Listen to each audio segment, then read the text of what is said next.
এটা অনেকেই আবার ভাগ্য নির্ধারণের হিসাবেও ইউজ করে, লাকি ব্যাম্বো হিসেবে। এটা বাজারে অনেক প্রচুর চাহিদা। এটা অনেক ভালো একটা জিনিস আর কি, দেখার মতো জিনিস।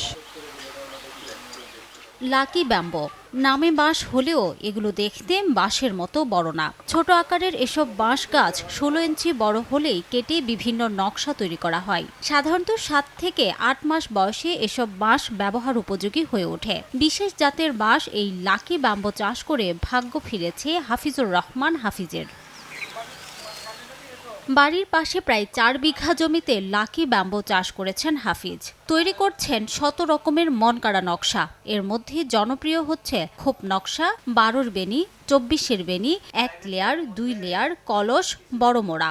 এসব নকশা যাচ্ছে বাংলাদেশের বিভিন্ন জেলায়। বিক্রি হচ্ছে 150 টাকা থেকে কয়েক হাজার টাকায়। লাকি ব্যাম্বোর এসব নকশার চাহিদা এখন দেশের গণ্ডি পেরিয়ে ছড়িয়ে পড়েছে বিদেশেও। বর্তমানে হাফিজ দুবাই, কাতার, ওমান, সৌদি আরব সহ বিভিন্ন দেশে রফতানি করছেন তার নকশার লাকি ব্যাম্বো।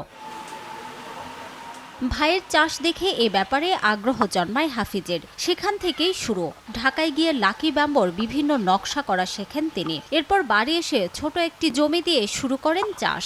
বিভিন্ন নার্সারিতে এই লাকি ব্যাম্বোর ডিজাইনগুলো দেখে এবং ডিজাইনগুলো শিখে আমরা বাড়িতেই গত 4 বছর থেকে ডিজাইনগুলো তৈরি করতেছি এবং এখান থেকেই সেল করতেছি। ডিজাইনগুলো এখান থেকে পুরো বাংলাদেশেই যাচ্ছে, শুধু বাংলাদেশেই নয়, আলহামদুলিল্লাহ দেশের বাইরেও যাচ্ছে। বাড়ি ও অফিসের সৌন্দর্য বৃদ্ধিতে গাছ ও প্রকৃতি প্রেমীদের পছন্দের নাম এখন হাফিজের লাকি ব্যাম্বো। প্রতিদিন বিভিন্ন এলাকা থেকে বাগান দেখতে আসছেন শৌখিন মানুষ। তাকে দেখে অনেক উদ্যোক্তাই আগ্রহী হয়ে উঠছেন লাকি ব্যাম্বো চাষে। এছাড়া হাফিজের বাগানে কর্মসংস্থানও হয়েছে অনেকের। ডালগুলো দিয়ে কাটার পরে ওগুলো দিয়ে বানাই, তারপর হচ্ছে গাছ দিয়েই ডিজাইন করি। এটা বাজারে অনেক প্রচুর চাহিদা।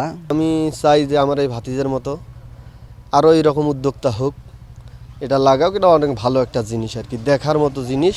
এটা আমাদের বিভিন্নভাবে ইউজ হয়, যেমন বাসাবাড়িতে সৌন্দর্য বৃদ্ধিকরণ কাজে, এবং এটা অনেকেই আবার ভাগ্য নির্ধারণের হিসাবেও ইউজ করে, লাকি ব্যাম্বো হিসেবে। অনেক সুন্দর দেখা যায়, অনেক দেখতে ভালো লাগে, তার জন্য আসি। এটি দেখতে খুব ভালো লাগে, অনেক দূর দূরান্ত থেকে লোক আসে।